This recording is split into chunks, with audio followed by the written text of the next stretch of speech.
Pendant des mois, j'ai cru que c'était une blague. Une erreur de l'algorithme. Aujourd'hui, je sais que j'assistais à la naissance d'un génie, et j'étais trop aveugle pour le voir. Cette histoire n'est pas celle d'un succès ordinaire, c'est l'histoire de la façon dont j'ai décortiqué un mystère qui a retourné tout ce que je pensais savoir sur la viralité. Accrochez-vous, car on va plonger dans l'analyse la plus folle de ma vie, celle d'un conte qui a explosé en faisant tout, absolument tout, à l'envers.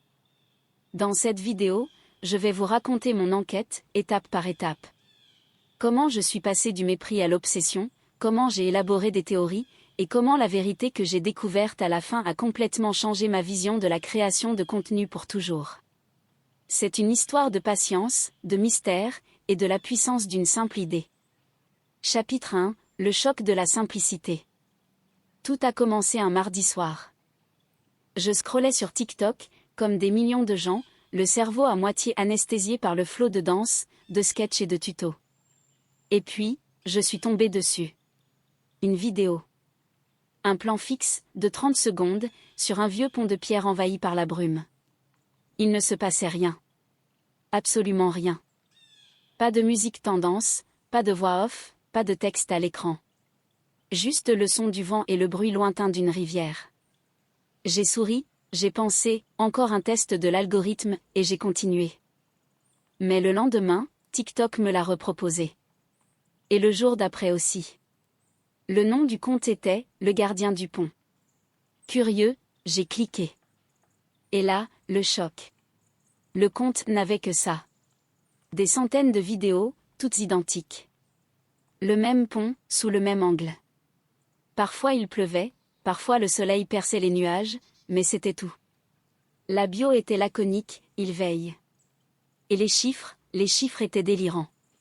Des vidéos à 500 000 vues, 1 million, parfois 2 millions. Des centaines de milliers de likes. Mon cerveau de créateur a bugué. Ça n'avait aucun sens. Ça violait toutes les règles. Où était le hook des 3 premières secondes? Où était la valeur ajoutée? Où était l'émotion? C'était l'anti-contenu par excellence. Ma première réaction a été le dédain. J'ai pensé que c'était juste un coup de chance, une anomalie statistique que l'algorithme avait poussée par erreur. J'avais tort, et je n'imaginais pas à quel point. Chapitre 2, l'obsession des chiffres. Je n'arrivais pas à me sortir ce compte de la tête. C'était devenu une énigme personnelle.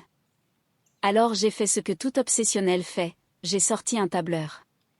Oui, un tableur Excel pour analyser un compte TikTok qui filme un pont. J'ai commencé à tout noter, chaque jour. Le nombre de vues de la nouvelle vidéo après 1 heure, 24 heures.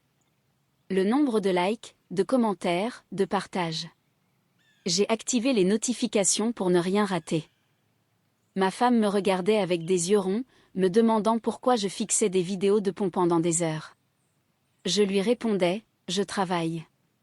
Au bout de 2 semaines de tracking intensif, des schémas ont commencé à émerger.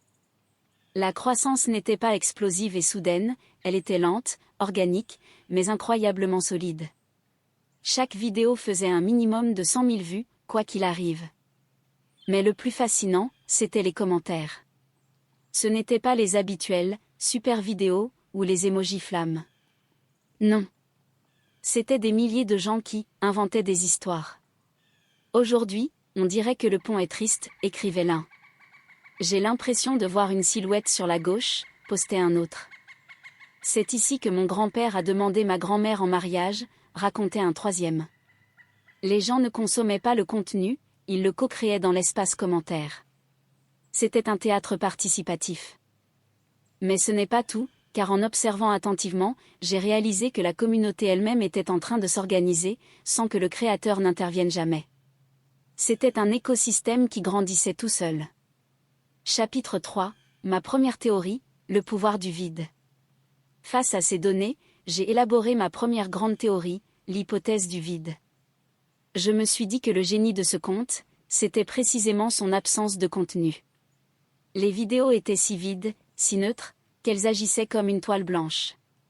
Dans un monde de surstimulation, où chaque vidéo crie pour attirer notre attention, le gardien du pont offrait un silence. Un espace où l'imagination du spectateur pouvait s'engouffrer et s'exprimer. Le créateur ne racontait pas d'histoire, il fournissait juste le décor et laissait la communauté écrire le scénario. C'était brillant. Il avait transformé un plan fixe en un miroir des émotions de ceux qui le regardaient. Certains y voyaient de la paix, d'autres de la mélancolie, d'autres encore un mystère. Le pont devenait un personnage à part entière, dont l'humeur changeait avec la météo. J'étais assez fière de ma théorie. Elle était élégante, elle expliquait l'engagement massif et la fidélité de l'audience. Je me disais que j'avais percé le secret, pour devenir viral, il fallait parfois en faire le moins possible. Laisser de la place aux autres. C'était une belle leçon de minimalisme créatif. J'ai même commencé à écrire un brouillon d'articles sur le sujet. J'étais convaincue d'avoir résolu l'énigme. Mais, comme dans toute bonne histoire, le rebondissement le plus important était encore à venir. J'étais sur une bonne piste, mais j'étais loin, très loin de la vérité. Chapitre 4, l'indice qui change tout. Un matin, alors que je regardais la vidéo du jour, quelque chose a attiré mon œil. Quelque chose d'infime, de presque invisible. Posé sur le parapet en pierre du pont, il y avait un petit objet rouge. Une plume. C'était la première fois en des centaines de vidéos qu'un élément artificiel, qui n'était pas la nature ou la météo, apparaissait dans le cadre. Mon cœur s'est emballé. C'était un détail, mais il anéantissait ma théorie du vide. Ce n'était plus une toile blanche. C'était un message. Le créateur venait de faire un mouvement. J'ai scrollé frénétiquement les commentaires. Au début, personne ne semblait l'avoir remarqué. Et puis, un commentaire, perdu au milieu de centaines d'autres, c'est une plume de jet rouge, ça. Puis un autre, attendez, il y a quelque chose sur le pont. La machine s'est emballée. En quelques heures, la section commentaires ne parlait que de ça. Qu'est-ce que ça voulait dire? Était-ce un accident? Un oiseau qui l'avait laissé là? J'ai passé la journée à zoomer, à faire des captures d'écran. La plume était posée trop parfaitement pour que ce soit un hasard. C'était intentionnel. Le créateur ne laissait pas le vide parler, il commençait à murmurer. Le lendemain, la plume avait disparu. Mais à sa place, il y avait une seule carte à jouer, un roi de cœur. Le surlendemain, une petite clé rouillée. Ma théorie du vide s'est effondrée. Ce n'était pas du minimalisme, c'était un jeu de pistes. Un jeu de pistes à l'échelle mondiale, suivi par des centaines de milliers de personnes. Et je venais à peine de comprendre les règles. Chapitre 5, le jeu de pistes communautaire. À partir de ce jour, le conte a pris une toute autre dimension. Chaque jour, un nouvel objet apparaissait, ou disparaissait. Parfois, c'était un livre ouvert, parfois un gant solitaire, parfois une simple fleur. La communauté est devenue folle. Des sous-groupes se sont formés dans les commentaires. Il y avait les « détectives » qui tentaient de déchiffrer la signification des objets en se basant sur la symbolique, la littérature ou l'histoire. Il y avait les « poètes » qui écrivaient des histoires inspirées par l'objet du jour. Et il y avait les « gardiens de la paix » qui demandaient à tout le monde de ne pas suranalyser et de simplement profiter du calme du pont. L'engagement a explosé, non pas en nombre de vues, mais en profondeur. Les commentaires n'étaient plus de simples phrases, c'étaient des paragraphes, des théories, des débats passionnés. Le créateur, lui, restait totalement silencieux. Pas une seule réponse, pas un seul indice en bio, rien. Son silence était sa plus grande force. Il alimentait le mystère, donnant à la communauté tout le pouvoir d'interprétation. C'était un acte de confiance incroyable. Il donnait les pièces du puzzle, et laissait des millions de personnes l'assembler à sa place. Le conte n'était plus une simple page de contenu, c'était devenu un univers, une mythologie moderne qui s'écrivait en temps réel. J'étais fasciné. J'avais compris le « comment », une narration lente, cryptique et participative. Mais une question me hantait encore, le « pourquoi ». Quelle était l'histoire derrière tout ça? Était-ce juste une expérience sociale brillante, ou y avait-il quelque chose de plus profond? La réponse allait me stupéfier. Chapitre 6, la vérité cachée dans un vieux blog. Mon enquête est sortie de TikTok. J'ai commencé à chercher le pont.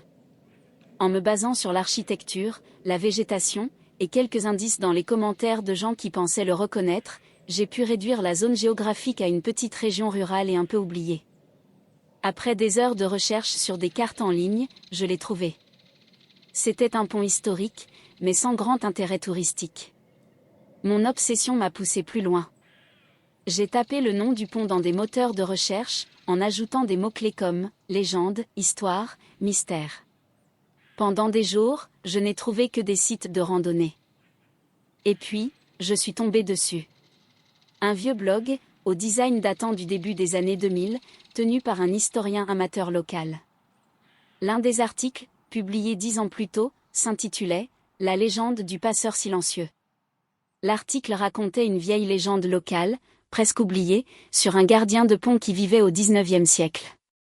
Cet homme ne parlait jamais, mais il communiquait avec les villageois en laissant des objets symboliques sur le parapet du pont. Une plume rouge pour annoncer une naissance, une carte à jouer pour prévenir d'un conflit, une clé pour signaler une opportunité. Je lisais l'article, et j'avais l'impression de lire le script du conte TikTok. La plume, le roi de cœur, la clé, tous les objets y étaient, dans le bon ordre. Le choc a été total. Le créateur de « Le gardien du pont » n'avait rien inventé. Il ne faisait pas une expérience sociale. Il ressuscitait une légende oubliée. Il était devenu le passeur silencieux du XXIe siècle, utilisant l'algorithme de TikTok comme un nouveau folklore. Il ne créait pas une histoire, il la transmettait, la ravivait pour une audience mondiale qui n'avait aucune idée de ses origines. C'était d'une poésie et d'une intelligence folle. Chapitre 7, la leçon finale, créer un univers. Cette découverte a tout changé pour moi. J'ai compris que j'avais analysé les mauvaises choses depuis le début. Je cherchais un hack de viralité, une astuce d'algorithme, une technique de montage. Mais le secret n'était pas technique. Il était humain. Profondément humain. La véritable clé du succès explosif de ce conte, ce n'était pas le format, le son, ou le rythme de publication. C'était la création d'un univers cohérent et profond. Le créateur n'a pas cherché à plaire à l'algorithme en suivant les tendances. Il a forcé l'algorithme à s'adapter à son monde, à son rythme. Il a compris que la curiosité est une des émotions les plus puissantes. Il ne donnait pas aux gens ce qu'ils voulaient voir, il leur donnait une énigme à résoudre, une histoire à laquelle participer. Il a transformé le scroll passif en une quête active. Cette histoire m'a appris que la viralité la plus durable n'est pas celle qui fait le plus de bruit, mais celle qui crée le plus de sens. C'est celle qui donne aux gens un sentiment d'appartenance, le sentiment de faire partie de quelque chose de spécial, de détenir un secret avec des milliers d'autres initiés. L'explosion de ce conte n'était pas due à une vidéo, mais à la somme de toutes les vidéos. Chaque post était une pierre ajoutée à l'édifice d'une mythologie moderne. En conclusion, mon analyse obsessionnelle de ce conte m'a mené bien plus loin qu'un simple tableau Excel. Elle m'a rappelé l'essence de toute bonne création, le storytelling. Pas le storytelling agité et rapide qu'on nous vend souvent, mais le storytelling patient, celui qui prend son temps, qui sème des indices, qui fait confiance à l'intelligence de son audience. Le gardien du pont m'a appris que le contenu le plus puissant est celui qui ne donne pas toutes les réponses, mais qui pose les meilleures questions, et qui nous invite, tous ensemble, à y répondre. C'était bien plus qu'un compte TikTok qui explose, c'était une leçon magistrale sur l'art de captiver l'attention à l'ère numérique. Et cette leçon, je ne l'oublierai jamais. Abonnez-vous pour des conseils business chaque jour. N'oublie pas de t'abonner.